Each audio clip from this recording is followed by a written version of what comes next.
दोस्तों आज हम करने वाले हैं बार बेंडिंग शेड्यूल पाइल की कैप का। जिसने ये नहीं देखा है, जो हमने पाइल का जब बीवीएस किया है, वो मैं डिस्क्रिप्शन में लिंक डाल दूंगा और जो हमारा आई लिंक है उस पर भी दिख जाएगा। आज हम इसका क्या करेंगे, ड्राइंग रीडिंग करेंगे पूरा कि कैसे पढ़नी है इसकी ड्राइंग, बीवीएस करेंगे, स्केड्यूल रहा इसका।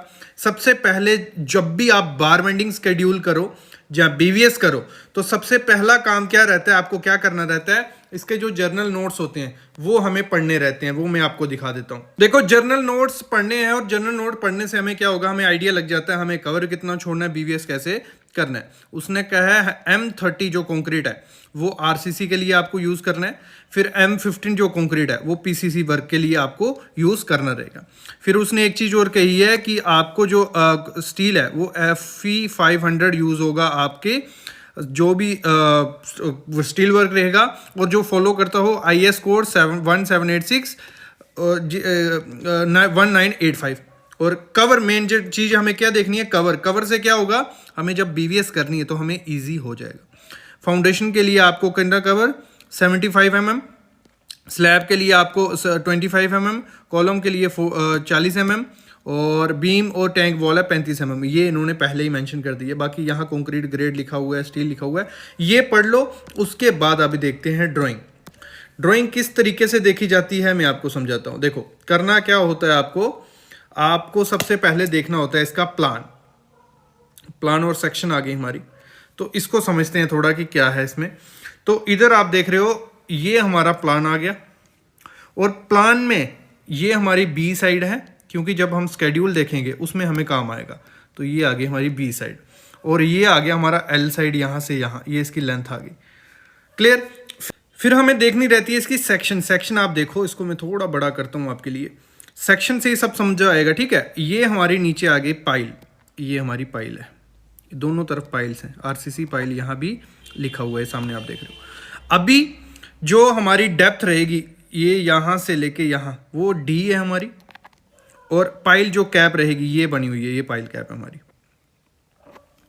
ठीक है। ये पाइल कैप है। इसमें क्या क्या कहा है उसने कहा है बॉटम स्टील जो आपका रहेगा वो बी अलोंग बी विड्थ पड़ेगा, और जो हमारा top steel along B width ये लिखा हुआ है, ठीक है, और ए लॉन्ग एल ये आ गया। और ये ऐसा हो गया साइड फेस रेनफोर्समेंट हमारी, ये समझ जाओगे आप जब मैं बीवीएस दिखाऊंगा। और ये जब हमारी पाइल कंप्लीट हो जाती है उसके ऊपर पाइल कैप उसकी आती है, ये पाइल होगी ना हमारी, ठीक है, उसके ऊपर पाइल कैप आएगी हमारी। फिर उसके ऊपर क्या होता है, हमारा कॉलम खड़ा हो जाता है ऐसे। क्लियर। इस तरीके से ये ड्राइंग होगी। अभी क्या समझना है हमें, मेन क्या समझना था, अभी हमें समझना है इसका जो स्टील स्केड्यूल होगा वो समझना है। ये पाइल कैप की उसने वो दी हुई है, ड्राइंग दी हुई है, डिटेल दी हुई है। यहाँ आप देखो ये उसने कहा है जो पाइल कैप है हेलिकल रिंग रहेगी। जिसको हेलिकल रिंग की बीवीएस नहीं आता है, मैंने डिस्क्रिप्शन में लिंक डाला हुआ है, देख लेना। ये हेलिकल रिंग है, उसने कहा है T8 150 mm centre to centre रहेगा, और ये मास्टर रिंग रहेगी T12 की, और 1000 mm सेंटर टू सेंटर रहेगा। ये आ गया हमारा, इसमें 16 डाया का 14 नग रहेगा इस पायर की उसमें पूरे में। अब देखो बीवीएस कैसे होती है, बीवीएस होती है इसकी हेल्प से। ये पूरा जो स्केड्यूल दिया है पाइप का, हमें पाइल का, इसकी हेल्प से बीवीएस कंप्लीट क्लियर की जाती है। पहले स्केड्यूल को समझो। अगर हम कोई भी एग्जांपल ले लें, ये PC5 है, ठीक है, हमें उधर लोकेशन पे दिखा दिया होगा कि PC5 यहाँ आएगी। फिर हमें क्या करना होता है, जैसे अब यहाँ देखो ये एक पाइल है, ये दो पाइल, दूसरी पाइल है, ये तीसरी पाइल है, ये वाली, ये चौथी पाइल है, ये पांचवी पाइल है, और ये छठी पाइल है, और बीच में ये कॉलम निकल रहा है इसके, जिसका साइज कितना है 1 मीटर बाई 1 मीटर का C25। इसका स्केड्यूल अलग से दिया रहेगा, ठीक है। अभी P75 के ऊपर ये है उसकी पाइल कैप। अभी यहाँ हमें देखना होता है, यहाँ पूरी डिटेल दी होती है PC5 कहाँ है। उसने कहा है बी हमारा, बी कैसे था हमारा, ऊपर आपने देखा ही था बी हमारा कैसे था, ये रहा बी, इस साइड था। ये जो साइड रहेगी आपकी, ये बी ऐसे है, एल ऐसे है, याद रखना। ये इधर इन्होंने मेंशन किया हुआ है हमें फिर कि जो बी आपका रहेगा वो रहेगा 2850 का, मतलब जो ये वाली साइड रहेगी, ये वाली साइड वो रहेगी 2850। क्लियर। और फिर उसने कहा एल 4600, एल कौन सा था, ये साइड, ये ये थी आपकी कितनी 4600, ये उसने पहले ही हमें मेंशन कर दिया है।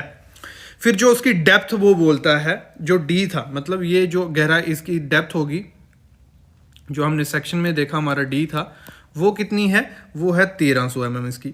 और पाइल का जो डाया था, जो उसमें से पाइल्स यूज होंगी, वो 700 डाया की सारी पाइल है। और अलोंग बी जो सरिया रहेगा, बी कौन सा है, ये साइड हमारी ये वाली, इसमें जो सरिया रहेगा, इसका मैं बीवीएस थोड़ा बताऊंगा आपको कैसे करना है बीवीएस। अलोंग बी बॉटम स्टील की बात हो रही है।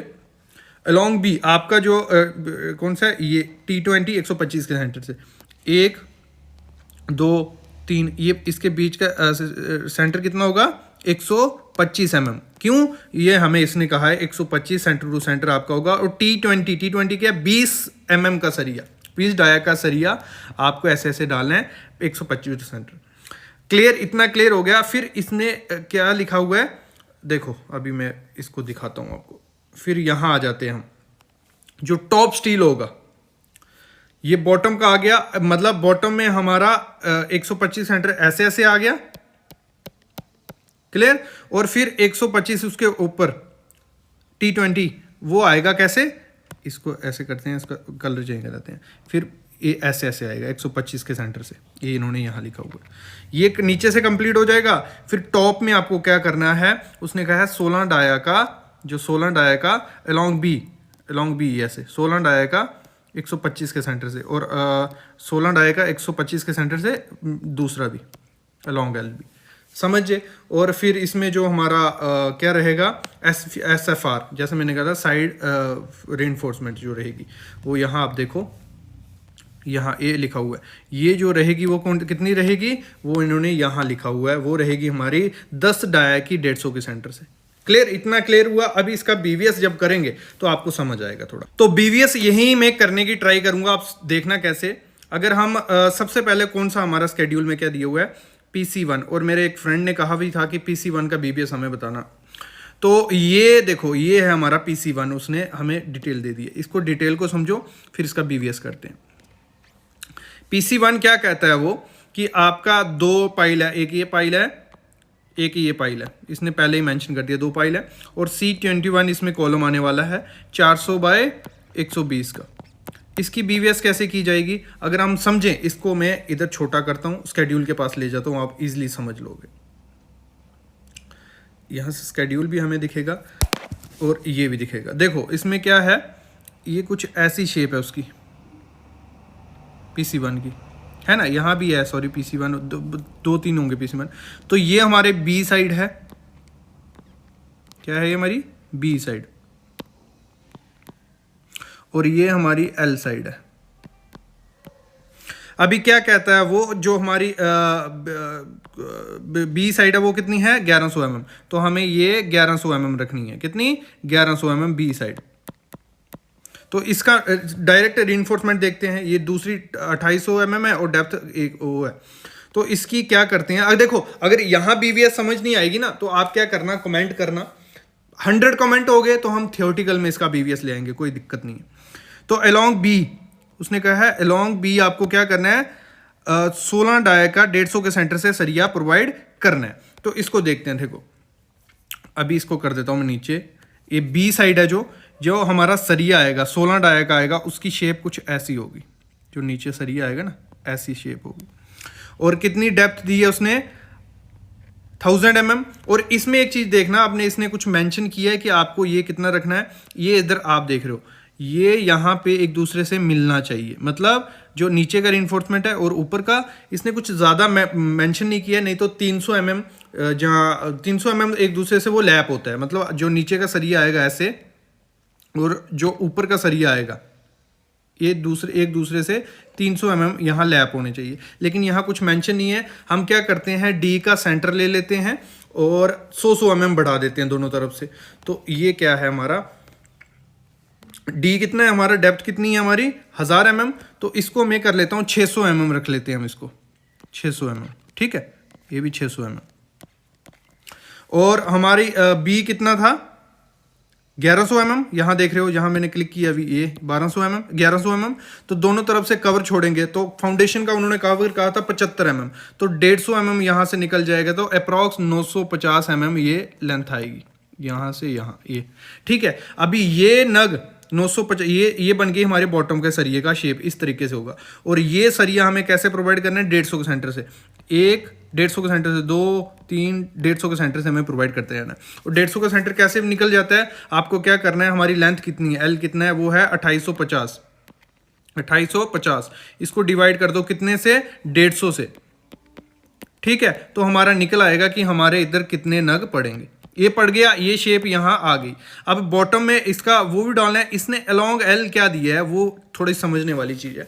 अलोंग एल कहता है ये कि आपको क्या करना है, 11 नग T20 के प्लस 11 नग, मतलब 22 नग आपको T20, ये कोई IPL का नहीं है, ये स्टील बार है, ठीक है, 20 mm का बार। तो इसकी लेंथ क्या बनती है पहले वो देखो, ये एल हमारा कितना है 2850, तो ये बनेगी ऐसे, इसको ले लेते हैं 2850 है, दोनों तरफ से कवर माइनस कर लो, कितना 75, 150 mm कवर माइनस हो जाएगा तो कितना बचेगा, 50 निकल गया, तो 2700 पकड़ लो, 2700 कर लेना माइनस, मैथ ऐसे बिना कैलकुलेटर के मेरा भी वही हाल है। तो 600 mm ये आ गया, क्यों 600 mm आया पता है ना आपको, कि डेप्थ उसकी आधा आधा हमने ले लिया, तो ये आ गया 2700। और यहाँ हमारे कितने नग पड़ने वाले हैं, 22 नग। तो ये 22 नग कैसे पड़ेंगे वही मेरे को समझ नहीं आ रहा है, कितने डाया पे हमें डालने हैं, क्योंकि इतने से एरिया में 22 नग डालना मुश्किल हो जाएगा। कितना है हमारा, 1100 mm है, और 22 नग अगर हम डालने हैं तो ये तो मतलब 50 mm का सेंटर बन रहा है लगभग, तो 50 mm के सेंटर से ऐसे ऐसे डाल लें। इसमें कुछ कंफ्यूजन है शायद, कुछ तो मिस्टेक या कुछ तो समझ नहीं आ रहा है, लेकिन लगा लो अगर इसी के अकॉर्डिंग हमें चलना है तो 11 + 11 उसने लिखा है, तो हमें कितने डालने हैं, 50 के सेंटर से अप्रॉक्स 22, मतलब हमें 22 नग यहाँ पूरे करने ही करने नीचे में, ठीक है। ये हो गया बॉटम का। फिर टॉप की जाली कैसे बनेगी, टॉप का इन्होंने स्टील दिया हुआ है 12 डाया का 150 के सेंटर से, तो 12 डाया का ऊपर का सरिया कैसे बनेगा, ये इधर देखना, ये कितना है ऊपर का, मतलब हमारा सेम, उसकी लेंथ कितनी आएगी, सेम आएगी 950, ये 950 सेम आएगी क्योंकि 1100 की साइड में पड़ रहा है, और 600 ये वाला आ जाएगा, नीचे वाला 600 ये आ गया। तो ये सरिया ऊपर से ऐसे पड़ेगा मेन बार, और जो अलोंग एल पड़ेगा वो कैसे पड़ेगा, 11 नग 20 के डाया के, वो ऐसे पड़ जाएंगे, ठीक है। इस तरीके से इसका बीवीएस, वो साइड फेज में T10 150 के सेंटर से, ये पाइल रिमार्क दिया हुआ 2 पाइल ऐसी हैं, तो इस तरीके से इसका बीवीएस किया जाता है। और जिनको देखो बीवीएस जो पहले जानते होंगे वो समझ गए होंगे कि किस तरीके से इसका बीवीएस करना है। अगर नहीं समझ आया मैं फिर से वीडियो ले आऊँगा, कोई इसमें मेरे को नहीं है कि व्यूज़ आए नहीं आए, मैं फिर से ले आऊँगा, उसको हम जब कॉपी पे करेंगे तो आप इजीली समझ जाओगे। बाकी इसमें इतना कुछ है नहीं है, जैसे हम फुटिंग का करते हैं वैसे सिंपल है। और ये कुछ पाइल्स दी हुई हैं, देखो ऐसे दी हुई हैं, फिर उसके ऊपर पर्दी आ जाती है, शेयर बॉल बनेगी इसके ऊपर, ये देखो ये होती है शेयर बॉल, जो मैंने वीडियो लाई थी थोड़े दिन पहले कि शेर वाल कैसे, ये शेर वाल बनी हुई है, देखो ये सामने दिख रही है, ठीक है। तो इस तरीके से ये किया होगा। तो अभी मैं लेता हूँ अलविदा, अगर नहीं समझ आया कमेंट करो, वीडियो ले आऊँगा, बाकी तो सिंपल ही था, कोई दिक्कत इसमें नहीं है। Thank you.